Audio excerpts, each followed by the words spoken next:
बहुत समय पहले कपिलवस्तु राज्य में राजा शुद्धोधन और रानी महामाया के घर एक पुत्र का जन्म हुआ। उस बालक का नाम सिद्धार्थ रखा गया।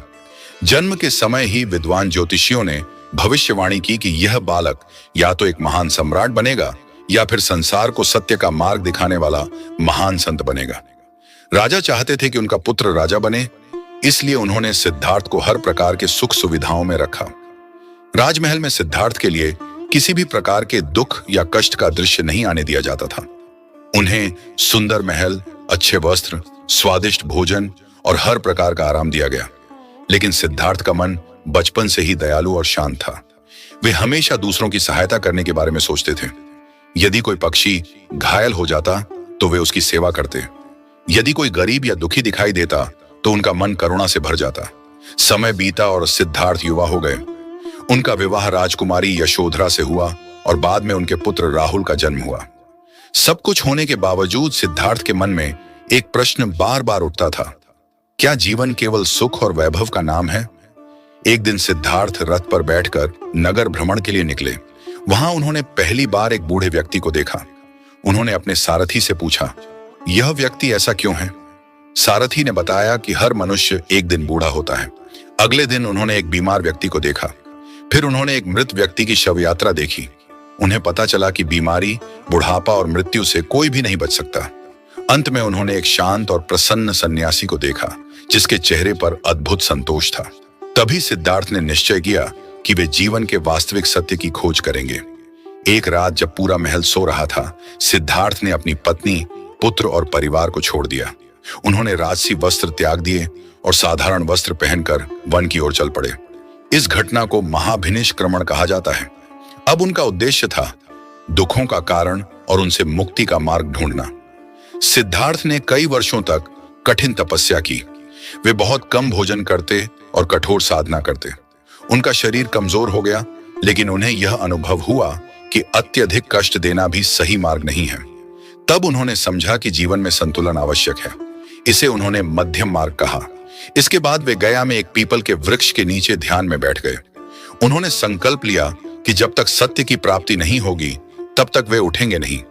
कई दिनों तक गहन ध्यान करने के बाद उन्हें ज्ञान प्राप्त हुआ। उसी क्षण सिद्धार्थ गौतम बुद्ध कहलाए। जिस वृक्ष के नीचे उन्हें ज्ञान मिला वह आज बोधि वृक्ष के नाम से प्रसिद्ध है। ज्ञान प्राप्त करने के बाद गौतम बुद्ध ने अपना पहला उपदेश सारनाथ में दिया। उन्होंने लोगों को बताया कि जीवन में दुख है, लेकिन उनका कारण भी है और उनका समाधान भी है।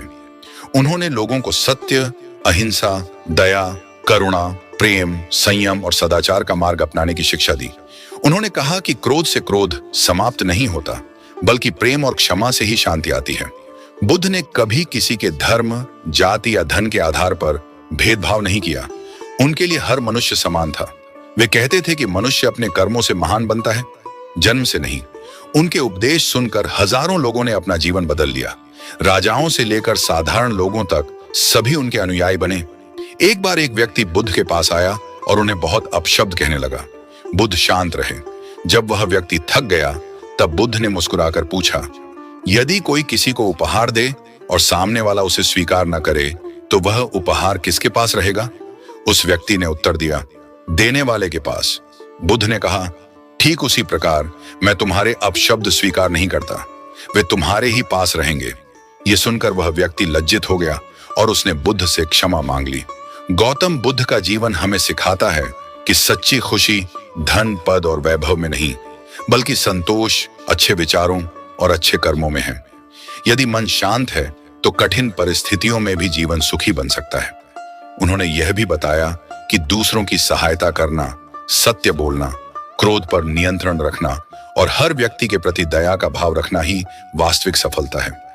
आज भी गौतम बुद्ध के विचार पूरी दुनिया में लोगों को प्रेरणा देते हैं। उनका जीवन इस बात का प्रमाण है कि यदि मनुष्य सच्चाई, धैर्य और करुणा का मार्ग अपनाए तो वह स्वयं भी सुखी रह सकता है और दूसरों के जीवन में भी प्रकाश फैला सकता है। गौतम बुद्ध की कहानी हमें सिखाती है कि जीवन में शांति, सफलता और सम्मान पाने का सबसे बड़ा मार्ग सत्य, करुणा, धैर्य, आत्मसंयम और अच्छे कर्म हैं। परिस्थितियां चाहे कैसी भी हों, यदि हमारा मन शांत और हमारे कर्म श्रेष्ठ हैं, तो हम हर कठिनाई पर विजय प्राप्त कर सकते हैं।